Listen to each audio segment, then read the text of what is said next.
C'est une expérience unique, tout simplement.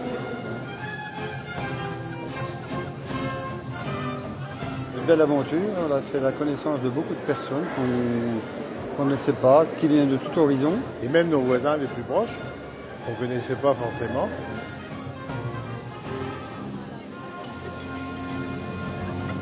Ils se sont appropriés le spectacle exactement comme je voulais, c'est-à-dire que là c'est leur spectacle.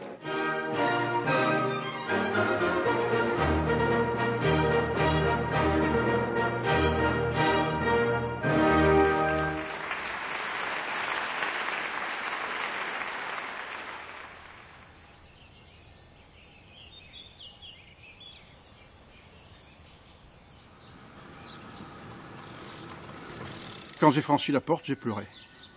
Parce que le cheval était un peu gros pour moi, un peu grand. Et j'étais ému. Je l'ai encore, cette émotion. J'ai été ému par la fierté que j'avais de faire quelque chose ici. Après, un artiste, c'est exactement quand on lui dit c'est impossible qu'il commence à travailler. Voilà, donc j'ai commencé à travailler tout de suite. Ça fait 1 an.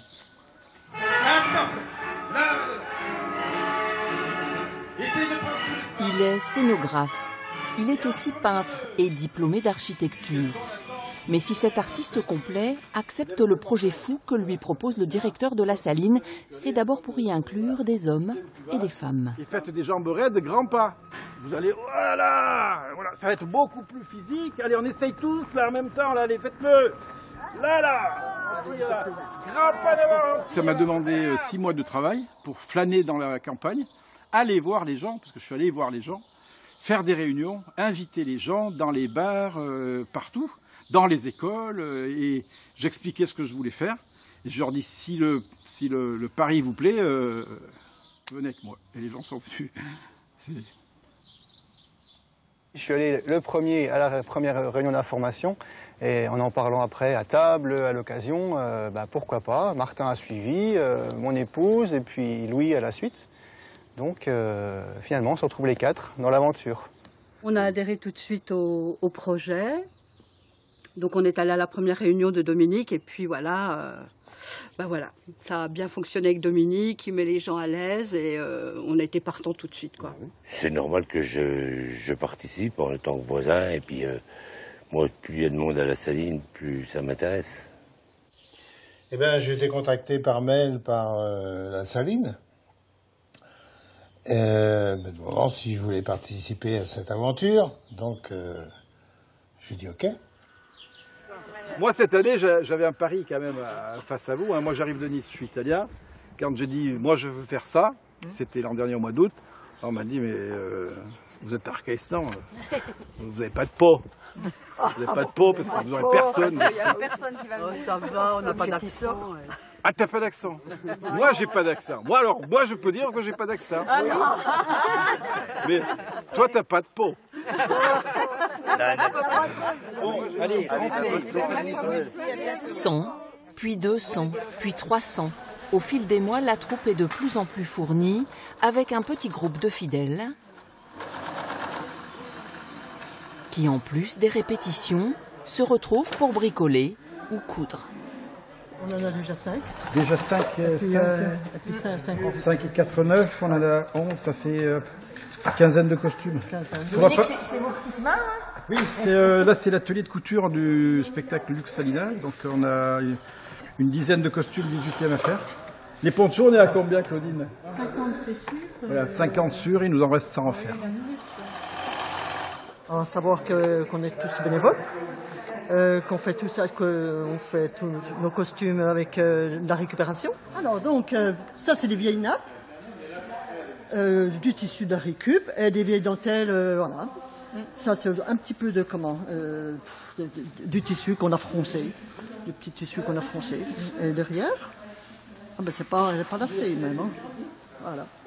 Et on agrémente tout ça, on customise, on se régale. Et chacun amène sa petite touche de personnel et on crée quand même des beaux costumes.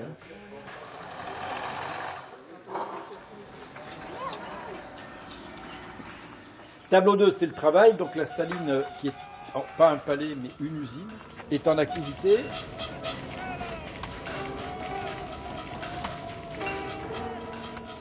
L'important, c'est que votre torche que vous avez au bout de la main va faire un rond dans la nuit qui va simuler les engrenages de l'usine qui achemine le sel à l'usine qui va être transformée par les images en usine à sel.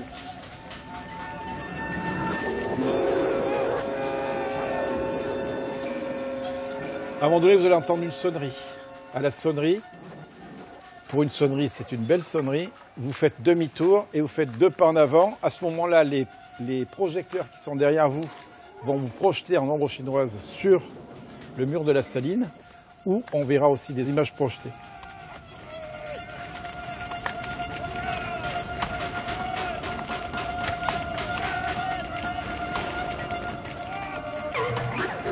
La saline vit. Elle s'anime pour raconter sa longue histoire avec des images et des animations nées de la palette de cet homme et de son équipe. Évidemment, on prépare toutes nos images sur écran d'ordinateur, mais ensuite on transpose sur des volumes. Donc chaque image doit être construite par rapport à ces volumes. L'échelle du lieu oblige aussi à tout surdimensionner. Le moment où c'est sur le bâtiment, c'est celui qu'on attend. C'est pas du tout comparable, mais on dit toujours habiller un bâtiment par l'image, habillé par la lumière. On est un peu dans des termes de couture finalement, et ben, c'est un peu comme quelqu'un qui aurait conçu un très beau costume, et tant qu'il l'a pas vu défiler sur le podium, il a encore des doutes, mais il attend ce moment-là en tout cas.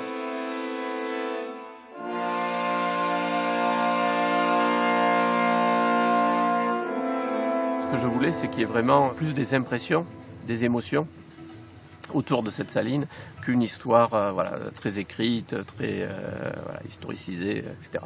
Donc je suis plutôt parti sur ces tableaux-là. Moi j'ai fait un synopsis en quelque sorte. Et puis après je l'ai livré aux artistes, hein. Je ne veux pas me substituer à ceux qui font le travail. Mais c'est vrai que j'ai tenu à cadrer un peu le fil rouge de cette histoire de la saline en accentuant sur les moments importants.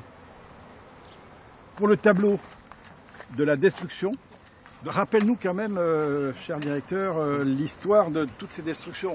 Alors ce tableau sur la destruction, on l'a fait parce qu'il y a eu une période noire de la saline. C'est en 1927, quand les salines de l'Est, propriétaires du bâtiment, ont fait exploser les colonnes de la maison du directeur. Donc là, ils l'ont fait pour des raisons proprement mercantiles. Hein. Ils ne voulaient pas être classés parce que les grandes bernes leur servaient de dépôt. Et donc ils se sont dit, si on est classé, on ne pourra plus faire venir les camions, etc. Et ça a eu l'effet totalement inverse. Et la propriété a été transférée au département du Doubs, qui en est toujours le propriétaire.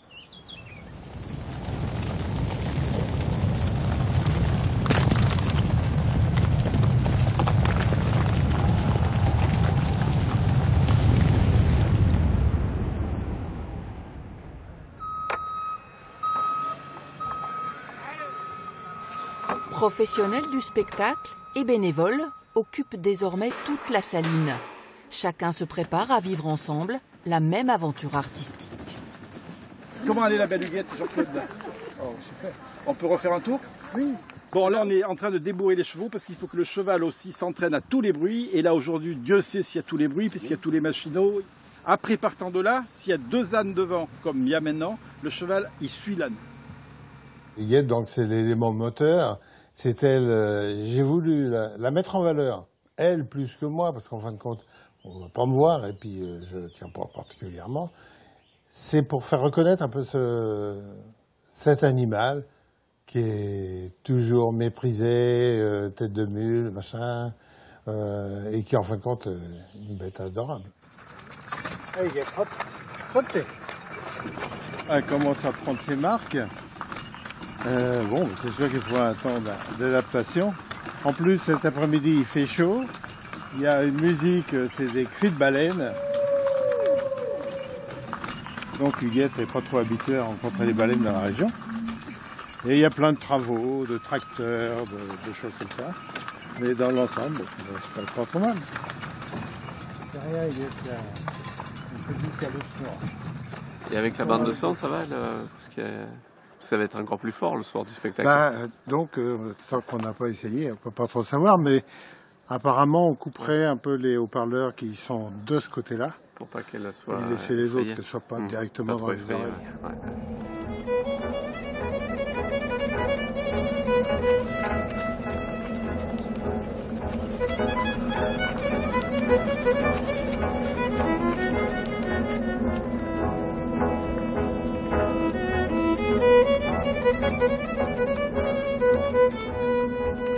C'est pas juste un spectacle de projection qu'on va faire justement là. Il va falloir s'adapter aux contraintes des figurants, des animaux, enfin tout ça, quoi. Donc ça c'est super intéressant. Ça amène vraiment une autre dimension humaine et d'improvisation. Ouais. Ça vous fait pas peur? Non, ça nous amuse. Bon, alors je fais le cheval. Et puis moi je fais D'accord. Et toi tu fais l'ambulancier. Allez. Dominique, le metteur en scène, le scénariste, sait nous motiver aussi, rester simple et nous donner envie de participer de façon conviviale aussi.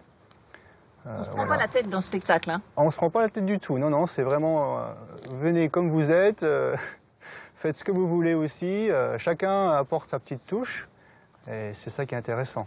Moi, le metteur en scène, je suis très confiant du spectacle qui va être une réussite, j'en suis sûr de ça. Voilà. Et vous n'allez pas être ridicule, parce que moi c'est ça que je cherche, et c'est votre spectacle. Depuis 6 mois qu'on travaille, j'ai aucune inquiétude vous concernant. Inlassablement, Dominique dessine sa caravane du sel, en enchaînant les répétitions, soir après soir, petit groupe après petit groupe. On a du mal à apercevoir la deuxième sirène. Oui, parce qu'elle n'y est pas. Ah, c'est ça d'accord, que... J'ai demandé à l'ingénieur son de mettre une vraie sonnerie pour la deuxième fois. C'est en fait la trompette et on l'entend pas. Ah oui, parce que... Et donc dans la nouvelle bande son qu'on aura, je pense, demain ou après-demain, il y a une vraie sonnerie comme la première. Ouais, d'accord. Vraiment, on ne peut pas la louper. Il faut que ça soit audible quand même, parce que sinon on partira oui. pas. Oui. C'est, faut y aller, on va être en retard. Vous voyez qu'on est un peu en retard là. Là, vous êtes des guerriers. Essayez de respecter les espacements, c'est très bien. Ne levez pas le bâton trop haut, vous allez avoir Agnès, tu vas avoir mal au bras. Là, vous êtes les gardiens du temple, vous allez allumer la Lux Salina, la lumière. Toi, tu n'as pas besoin de répéter. Voilà, moi je suis inné chez moi. On n'a même pas eu besoin de toi pour... Si, il faudrait que tu me fasses 2 paires d'échasses. Ah bah, pas de problème. 2 paires d'échasses. Je passerai lundi ou mardi. Mais je voulais te dire, je vais peut-être trouver des mammouths cette semaine. Ah oui. Je te fais des bâtons ou pas? Ah oui. Quelle longueur? 4 mètres. Voilà, une journée bien chargée, mais très excitante parce que même à 20h et à 21h, ils ont encore l'énergie pour rajouter des petites choses. Là, c'est des petites répètes de petits groupes. Donc on rentre un peu dans les détails et on peaufine un peu. La partie technique, elle aussi, en est à la phase finale. Tu peux dire à Choup de venir une petite seconde, s'il te plaît. Il est au milieu d'esplanade, là, devant la maison du directeur. Il s'agit de régler l'éclairage grandeur nature sur les façades du monument. La bande vidéo, elle est prête, de toute façon. Là, c'est vraiment caler les appareils sur le monument et caler nos masques par rapport au monument, puisque c'est du mapping. Donc, on a pris une photo des bâtiments, et d'après cette photo, on a tiré un calque, et sur ce calque, on a dessiné le spectacle. Donc on part d'une image qui est la reproduction exacte du bâtiment et on va amener des modifications. Et du coup, ça donne une animation qui est très surprenante parce qu'on a l'impression que le bâtiment lui-même vit, bouge.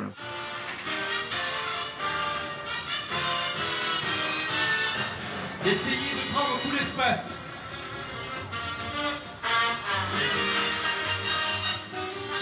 Alors moi, ce qui serait bien, c'est qu'on fasse un petit check par rapport au déplacement des figurants et par rapport à tes top départs, pour que je puisse les reporter sur la conduite.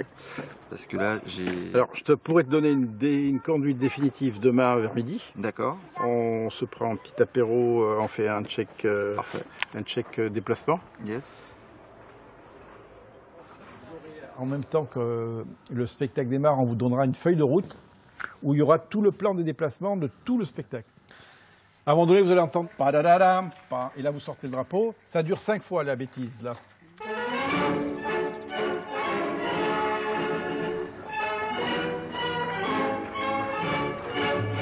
Et là vous dansez, puisqu'on est dans les musiques d'après-guerre. Donc Glenn Miller, là vous dansez 2 par 2 et vous mettez le drapeau sous le bras.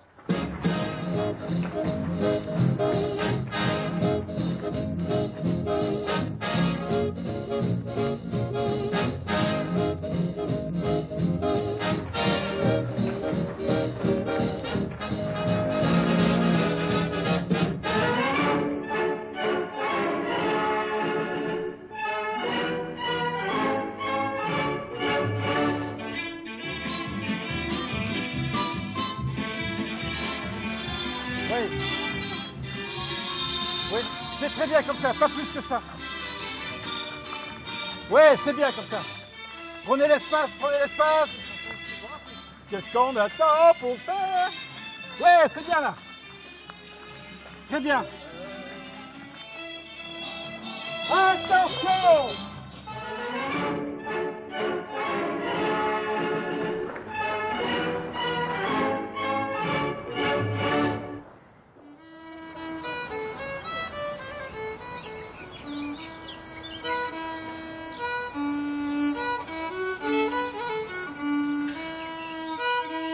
Je peux laisser les coulures et ça fait des horizontales.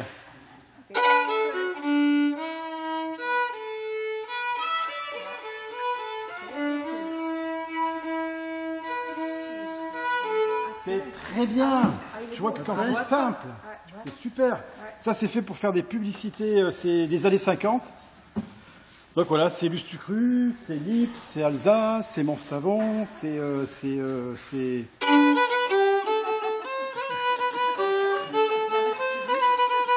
Vache qui rit, c'est Banania. Et voilà. Et on va faire tout un jeu scénographique avec ces cartons et les images projetées qui vont nous rappeler les années 50 et les publicités. Jean Mineur, wow, j'dong. Égayons le présent, jetons des fleurs sur l'avenir.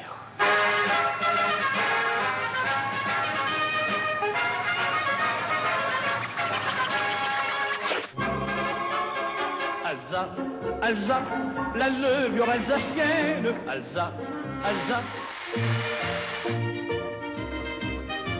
La bonne Florine, prend les pisates pour le soir. C'est un déjeuner, un goûter délicieux, banania. Banania, banania, bien bon. Banania, banania, banania. Donnez-nous donc un petit coup de rouge, un chant d'Herval, on ne fait pas mieux. Et à un moment donné, vous allez voir le lion. Là, vous ne pouvez pas le louper. C'est un grand lion qui est la grandeur de la Saline. C'est le lion de Belfort, le lion de la Franche-Comté. C'est le lion qui marche comme un Égyptien. Et à ce moment-là, vous prenez vos cartons. Faites bien attention. Les cartons ne sont pas terminés. Là, bien sûr, c'est des cartons de répétition. Mais vous aurez une face qui est plus flatteuse. À vous de choisir la belle face pour présenter au public. Et vous partez comme des Égyptiens avec le carton comme ça, en file indienne. Ça va, Martine? Ça va, Dominique. Le stress. Hein. Oui, je sais. Alors, ça, ne vous laissez pas prendre. Ça, c'est normal. Hein. Vous allez avoir le trac. Moi, j'ai le trac. J'ai 40 ans de métier. Ça a été toute ma vie. Vous allez voir que quand vous allez démarrer, il n'y a plus personne qui sait ce qu'il a à faire. Mais je mettrai devant ce que j'appelle un aboyeur de meute qui, lui, saura. Et il va partir et vous le suivez tranquillement. T'es pas trop inquiète, hein? Pas du tout. Pas du tout. Paulette? Ouais. Ça vendredi. Pense bien où est-ce qu'il est le pôle Nord et le pôle Sud, parce que j'ai vu que tu mettais souvent les cartons à l'envers. Je suis gauchère. Ah, les gauchères. Ben écoute, s'il y en a qu'une, c'est bien. Ah ouais, bah s'il y en a qu'une, c'est moi, quoi. T'as bien joué, toi. Depuis des semaines, la Saline royale grouille de monde, de bruit et de musique. Avec la préparation de Lux Salina, elle est comme descendue d'un piédestal. Fière, harmonieuse mais accessible, rendue à son territoire et à ses habitants. La Saline a ses deux visages, d'un lieu de travail et d'un lieu prestigieux. C'est un château-usine. Et dans l'histoire, il y a eu la période usine, avec des lois sociales d'un jour de travail en jour de repos. Au XVIIIe siècle, c'est quand même assez utopique. C'est des gens qui travaillent sur place, qui logent sur place, il y a une école sur place, il y a des commerces sur place, ils ont les jardins sur place. C'est une utopie sociale. Et après, c'est redevenu un château. Et après, c'est redevenu une usine. Et puis là, c'était un peu devenu un lieu populaire et fermé au public quand même.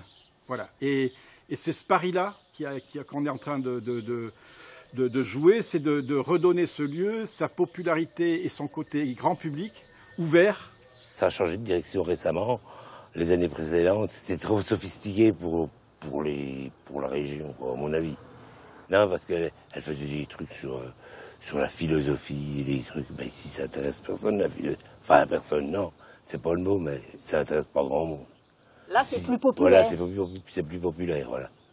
On trouvait que voilà, les salines, c'était les salines et au milieu d'Arquestan, mais qu'il n'y avait pas de lien. Voilà, oui, c'est vrai que, et en discutant même avec des personnes qui sont artistes sur Arquestan, où on ne les a jamais sollicités pour quoi que ce soit dans leur art, je trouvais ça dommage, quoi.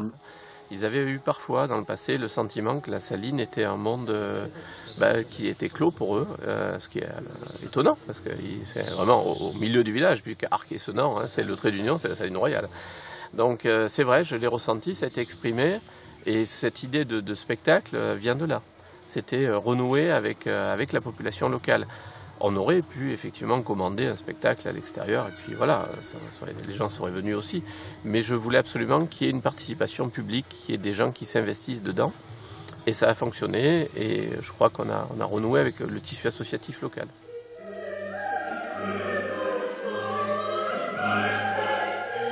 Il aura fallu des mois de préparation, des dizaines de répétitions et beaucoup d'énergie pour qu'à 13 reprises pendant l'été, la saline se raconte et s'illumine. Soyez concentrés, c'est tout ce que je vous demande. Ne parlez pas quand vous ne jouez pas, parce que c'est ça qui vous retarde, parce que vous vous déconcentrez. Essayez de savoir ce que vous avez à faire et de rester dans le jeu. Si après vous vous plantez, c'est pas grave. Ça n'arrête pas le spectacle. Là. Ce qui arrête le spectacle, c'est si le top départ, vous le loupez. Ça, oui. Ça, là, on est dedans. Et moi, là, je ne sais pas vous rattraper. C'est bon? Merci, en place. Je veux un spectacle. C'est un mot qui est dur à dire. D'émotion. Donc, je veux que les gens participent à une aventure humaine, vraiment. Et c'est assez fou parce que c'est en train de me déborder. Là. Je suis au-dessus du cheval et je suis en équilibre sur un pied et je suis d'une fragilité incroyable. Mais je sais qu'en bas, ils me rattraperont parce que c'est eux qui vont faire le spectacle. L'imagination embellit l'image.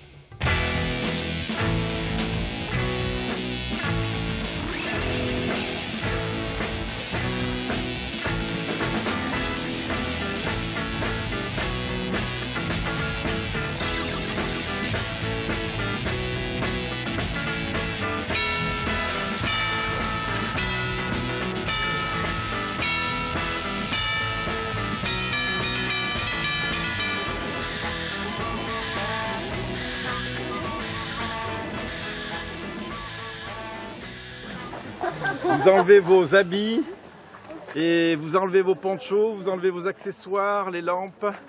Merci beaucoup. Oui, c'est nous qui vous remercions. C'est super, grandiose. Merci Guy. Je suis très heureux pour vous. Mes amis, mes amours, mes francs, mes franches, mes comtois, mes comtoises, mes pendules à l'heure.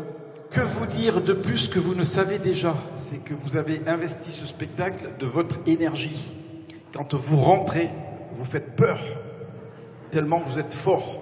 Paris, c'était de retrouver une communauté par l'art, parce que ça c'est mon métier, et je sais que pour faire se réunir les gens et les faire vibrer, il n'y a que l'émotion. Mais c'est pas la Moi je préfère une vraie tristesse à une fausse joie, mais là c'était une vraie joie des gens de se retrouver dans un village qui avait la fierté de dire notre saline, on l'a réinvesti et c'est nous qui avons fait le spectacle. Ça c'est quand même fabuleux. Hein. Alors, qui est là l'année prochaine? Lève le doigt. Merci.